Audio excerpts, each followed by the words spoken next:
হচ্ছে তোমাদের Mithu official YouTube channel. তো আজ সবাইকে জানাচ্ছি শুভ অষ্টমীর শুভেচ্ছা। অষ্টমী নবমী দুটোই একসঙ্গে পড়ে গেছে, তা কোনটা থেকে কোনটা তোমাদেরকে শুভেচ্ছা জানাবো, তা দুটোকেই শুভেচ্ছা জানাচ্ছি। তা তোমরা সকলেই কেমন আছো, এবারে পুজোটা কেমন কাটছে, সবাই হয়তো ভালো আছো। তা যাই হোক, আজ আমি লুচি করেছি।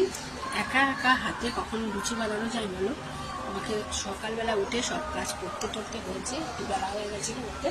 তো দেখো আমি লুচি করেছি, আর এই দেখো আমি চানা মশলা করেছি। তো ভিডিওটি এখন যাই হোক অনেকক্ষণ ধরে উপোস করেছি, এখন আমি খাবো, তোমরা দেখতে থাকো। ভিডিওটি ভালো লাগলে সাবস্ক্রাইব করো, এবং এখনও পর্যন্ত যারা আমাকে শেয়ার করোনি তারা আমাকে সাপোর্ট করো।